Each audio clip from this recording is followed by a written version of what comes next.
Hi everyone, I'm Ed Amoroso from Tag Cyber, and I'm sitting here with my friend Henry Harrison, who is the co-founder of a wonderful cybersecurity company called Garrison. Hey Ed, it's great to be here. Welcome. One of the things that I loved about the name of the company is you and your co-founder melded the names together. That's right. In fact, so we got together over a beer like you do in London, and we thought, hey, let's do something completely different. We'll go into wearables, and then we realized that Garfield and Harrison makes Garrison, and we thought, well, there's nothing for it. We're going to have to stay in the security business. So that's the background. And you know the joke that two American presidents, both assassinated. Yeah, indeed, right? I agree. Neither of them is kind of like necessarily the most, the best renowned U.S. president, so we don't tend to play on that.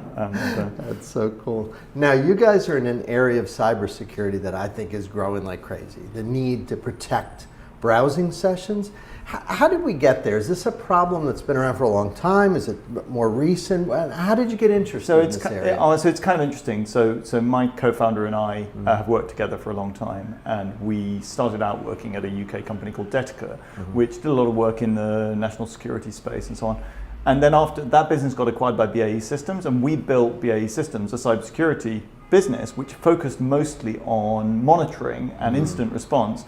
So we started to get involved way back when, so around 2009, 2010, we built a big data monitoring system, doing cyber behavioral anomaly detection, and really getting involved in some of those attacks. And I think that was kind of right at the beginning of a wave of people investing a lot in enhanced monitoring, which has really helped people to start understanding what's really going on out there.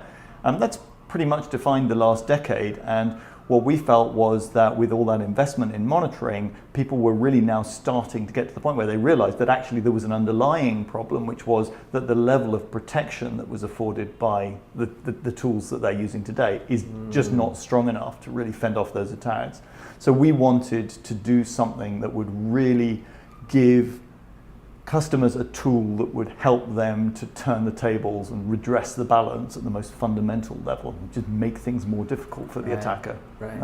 Took a lot of guts to leave a big established company and go strike out on your own. Well, it doesn't. On the other hand, there's a huge freedom in being able to do something and really make a difference rapidly in a way you can't do when you're inside a huge corporation. Right. Now, let me see if I have this right. You tell me if I get it right. When I point my browser at a content-rich website, a lot of stuff is happening that maybe I don't see. Indeed. Is that right? And is that kind of the essence of the underlying problem? Yeah, I mean, I think what's really interesting is that we take browsing for granted, but every time you point a browser at a website, you invite somebody you don't know, in fact, probably multiple people you don't know, to send content and code to run on your machine. Right. And if you described it that way, people would go kind of like, well, why am I doing that, right? I mean, okay, so that's fine if you go to office365.com or if you go to salesforce.com, but if you go to www.somethingrandom.com, who runs that site? I mean, what did they put there? We really have no idea.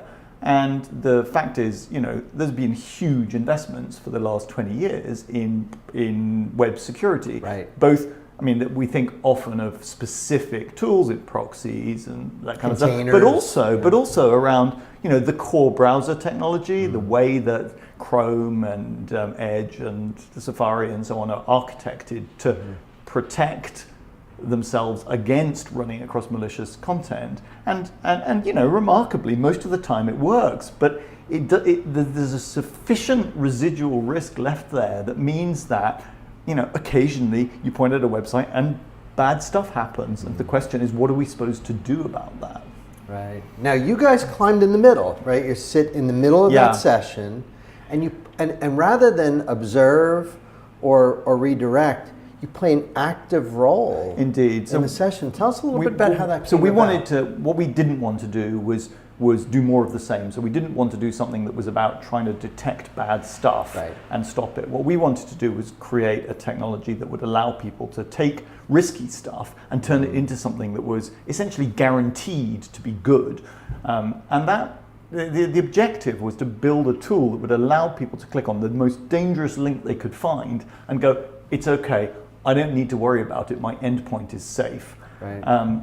Often the way we talk about this with customers is to say, well, listen, you've already decided, in most cases with security conscious organizations, that there are parts of the web which are just too dangerous and you're going to have to block access to them. Right. So what do you do when your user says, but I need access to that, right? I've got this link and I'm told that it's got valuable information for me behind, but when I go to it from my work endpoint, it says, sorry, blocked. Well, what am I supposed to do about it? And in practice today, what a lot of people do is, well, they get their cell phone out, right? They fire up the browser on the cell phone, they've got to tap in, hang on, what was that URL, right? Let's tap. It's not an efficient way of working. And so from a practical perspective, the solution that we are often solving for customers is, okay, I've got something which I don't trust any of the rest of my security stack to protect me against. How do I give my users access to that? And that's where Garrison comes into the One thing we should clarify for people watching is when you say dangerous, we're talking about malware. It's not content filtering for messaging. No. Right, because sometimes people get confused. Absolutely. There's HR stuff, right? So lots of people have got stuff they've blocked for HR reasons. Really frustratingly for your viewers, right? Often the responsibility for implementing that is given to the security departments. Right. It's nothing to do with security, right? It's an HR job, but they should do it, right? I agree. So we're not in that business. Let's get to something very unique here. Yeah. Almost all the solutions that people have created to solve the problem you laid out are software only. And you guys, when I saw what you were doing, it took me a few times to read the patents and understand you've got a very unique, dare I say, hardware solution. Indeed, we do, right? yeah. And in fact, when Dave and I thought we'd create this company, we started off thinking, well, let's write you start a startup, let's start writing some software. Spin up VMs and absolutely, emulate. Let's do that. And then what we realized was that actually what we wanted to achieve, we just couldn't do it using software. And that was both for security reasons, but also, really importantly, for performance reasons. So I need to explain this because this is not going to be obvious. Yeah. So I said what we wanted to do was to take risky content, so HTML, JavaScript, PDFs, whatever you find out there, and turn it into something that's guaranteed to be safe. Well, what on earth is guaranteed to be safe? Obviously, there's lots of formats out there, and people might say, oh, let's turn it into a PDF. Well, a PDF's not guaranteed to be safe, right? What is pretty much guaranteed to be safe is a raw, uncompressed bitmap. Now, there's a very technical reason why that's kind of guaranteed to be safe. And the reason is that a raw bitmap of a fixed size is a fixed size buffer in memory. And it doesn't matter what bytes you write into that buffer, they're always guaranteed to be a valid image, right? Now, it might be a very strange image, but it's always guaranteed to be a valid image. And so our objective was to take that risky content and turn it into essentially a stream of pixels, raw pixels. Now, that's something that we can do. We basically render, the browsers render, they generate streams of pixels. But the problem is that you've now got to do something with that. And what we wanted to do was create a box that could sit in the data center that would allow people easily to roll out secure browsing to their users without having to get under the hood of the endpoint and that kind of stuff. So the question then is, okay, well, I can on my box, I can render risky content, create a stream of pixels, but how do I get it to the user? It's got to flow over a network, and that means we've got to compress it. And that compression is a very resource-intensive thing to try and do, right? And if we're basically talking about, if you scroll a web page, we generate a stream of bitmaps. We just created a video stream. Right. We've got to compress that to get it over a network. And trying to do video compression in software is a really computationally demanding thing to do. And the traditional VDI vendors know that very well. They've been struggling with that, which is why a lot of VDI farms nowadays will have custom hardware inside, GPU type hardware, in order to accelerate that compression process. And we basically reached the same conclusion that actually you can't really build that model in a cost-effective, performant way without looking at hardware solutions for that compression approach. So that was the reason we got into hardware in the first place. Right. Then once we realized we were going to do hardware, we came up with the design we've actually used, which adds an additional layer of security as well as the performance that we got. Now, what we wanted to do was build a box that had a ton of video compression silicon inside it so that we could do cost-effective compression of those streams of pixels to deliver them to the users. We thought, well, what's the most cost-effective way of getting hold of a huge amount of H.264 video compression? And the answer is, well, let's use the chips that you find in your cell phone, because every cell phone in the world has a chip inside which is designed to do that most critical of 21st century tasks, create cat videos, right? So everybody can do 1080p video compression. And those chips are extremely well-priced, high-performance, low-power devices. And we came up with the idea of using them in pairs. And this is the nub of the technology that we created. So we basically created this concept of a pair of cell phone chips. Now, one of those chips runs the browser and also runs PDF viewer and other software you need to consume risky content. And it generates pixels, right? It generates a screen image. Now, normally what you'd do with that screen image is you'd connect some pins of the chip to a cable, and it would go to some kind of a screen. What we did instead was we took those pins of that chip that you'd connect to the cable, and we connected them with a little bit of electronics in the middle to the camera input pins of the second cell phone chip. So now that second cell phone chip is just watching a stream of raw bitmaps of what the first chip is rendering. And when that first chip gets totally compromised by some horrific malware that you found at www.whatever.com, the worst it can do to the second chip is to show it some bad pictures. While that second chip, of course, as I said, has got a ton of video compression silicon on board. It can compress what it sees, send it over the network to be displayed to the user. And that means that the user really can have any website at all in the browser. It doesn't matter how bad it is, how bad the malware has exploited the complete operating system and chip and everything that it's running on. It really can't get any further, and it's isolated completely from the end user. So we built a rackable appliance which has hundreds of these pairs of cell phone chips inside, and we have a technology in there that spins them up and down pretty much as if they were VMs, right? They're physical, but we spin them up and down as if they were VMs.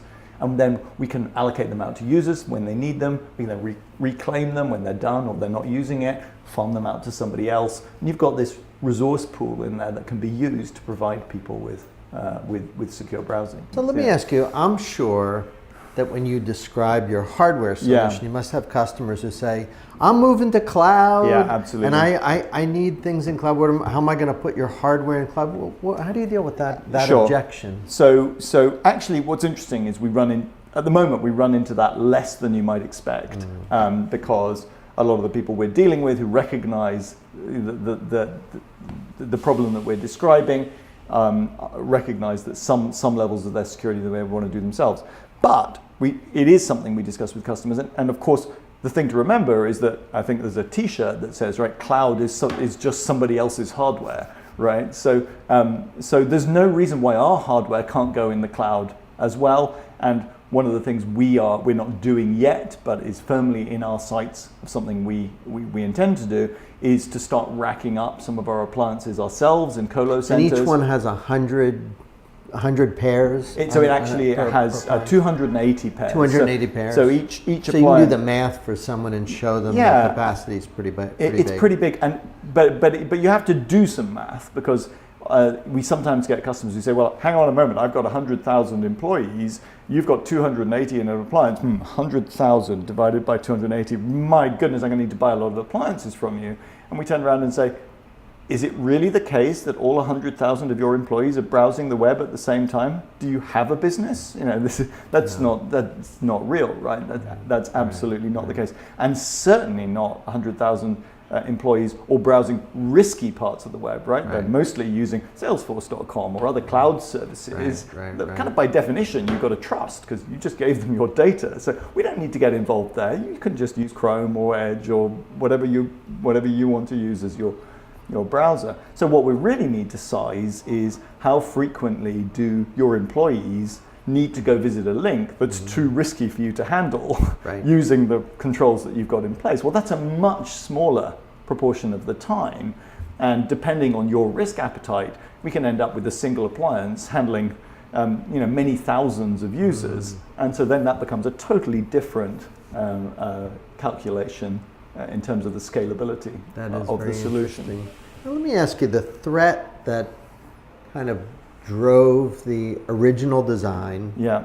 and that kind of surrounds your customer interactions now. Do you see that changing? Like, is this, are we getting to the point where the threat is getting more intense, or do you think that's not going to be a consideration in the next few years as you continue to design? So I guess, so firstly, of course, the world would be a better place if we didn't need security solutions, right? we could all live in a happy place. Not for you and I. No, but the world, right? I go off and we do our original wearables plan that we were going to do. We're going to do something else. But the reality is, sadly, the world's not like that, right? The world is a dangerous place, and it only ever goes in one direction. The technological arms race always proceeds in whatever area you look at, and it's particularly true in cybersecurity. So in some sense, things always move in one direction. In the other sense, the solution that we've put together provides a level of security that's frankly way above the level of security any commercial organization would normally expect. Exactly. So I mean, yes, there are some national security type organizations who run traditionally kind of air-gapped networks for whom our level of security is a very natural fit with what they do. Right. But for most of our commercial organizations, we're providing a level of security way in excess of anything they ever thought they were expecting to get. And that can be a surprise to people, and they can go, hang on a moment, surely that's going to be an extraordinarily expensive solution to get. What we always say is, well, you know what, actually you need a level of security that's at this level. We are the cheapest way of getting that level of security. Now, as it happens, we provide a level of security that's this level, but you get this bit for free, right? And that, I think, gives a lot of scope for a changing threat environment.